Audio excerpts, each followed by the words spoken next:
Olá, professora. Eu sou o Matheus Rocha e vou ser responsável por ler o enunciado do problema elaborado pela minha equipe. Em seguida, os outros membros analisarão e resolverão a questão. Se trata de um problema de otimização. Pesquisadores de biotecnologia da Universidade de Oxford, na Inglaterra, vieram para o Brasil monitorar determinadas espécies de plantas disponíveis apenas em território brasileiro, mais abundantes no Ceará devido ao clima semiárido e tropical úmido. O governo do Ceará disponibilizou áreas para a equipe de pesquisadores fazerem análises mais precisas e capital para a construção de câmeras de criogenia e monitoramento. Para minimizar o custo de produção das câmeras, os pesquisadores calcularam que possuíam um volume máximo de 2.500 metros cúbicos com material de base quadrada, custando R$ 1.500 por metro quadrado e R$ 1.100 por metro quadrado das laterais. Qual deve ser as dimensões da câmera para ter o mínimo de custo de produção possível? Nota: considere um prisma reto de base quadrada sem tampa.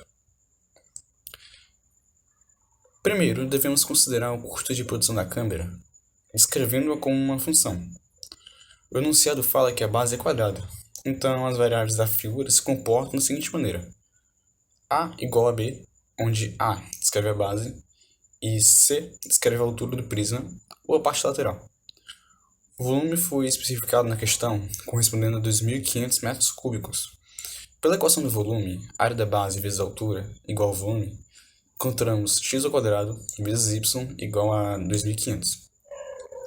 A equação do custo pode ser descrita da seguinte forma: o custo C é igual a 1.500 x ao quadrado mais 1.100 x vezes y vezes 4.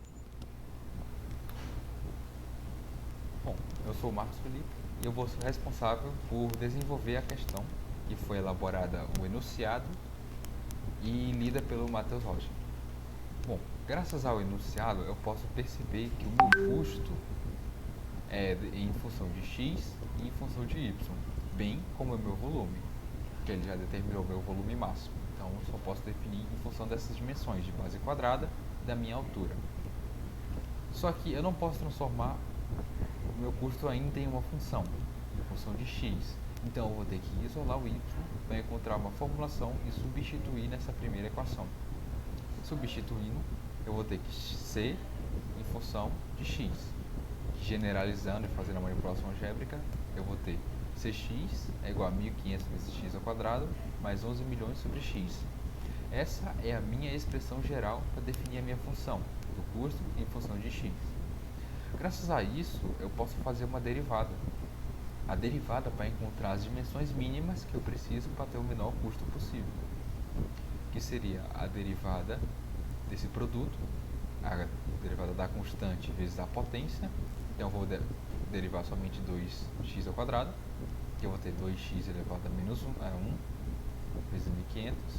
E esse x eu posso transformar em 11 milhões vezes x elevado a menos 1, que fica x elevado a menos 1, menos 1, que é da regra da potência, vezes menos 1, que daria menos 1 vezes x elevado a menos 2. Generalizando ainda, eu vou ter essa expressão. Aqui eu posso perceber que eu igualei a minha função a zero, justamente porque a derivada do ponto mínimo é igual a zero. E fazer a manipulação algébrica de x ao quadrado com 3.000x, eu vou ter essa expressão aqui. E multiplicando x ao quadrado por zero, vai dar zero. Então eu posso finalmente isolar a minha incógnita, né? Eu vou ter 3.000x ao cubo é igual a 11 milhões. E fazendo todos os cálculos, eu vou finalmente obter que eu tive x igual a 15,42.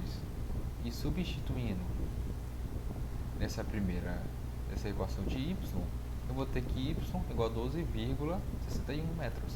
Que essas são justamente as minhas dimensões necessárias para ter o menor custo possível.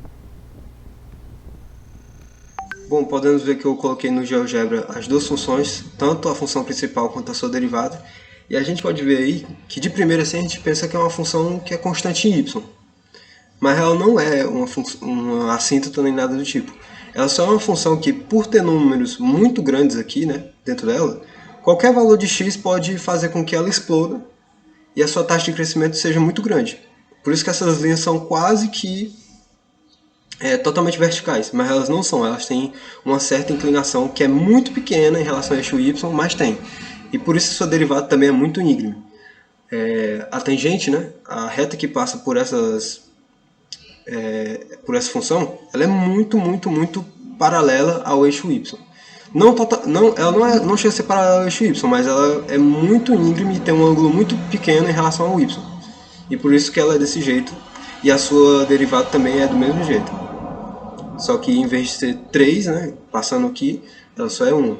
Esse azul é um ponto de marcação que eu coloquei para ver melhor onde é que a derivada estava e a função estava passando.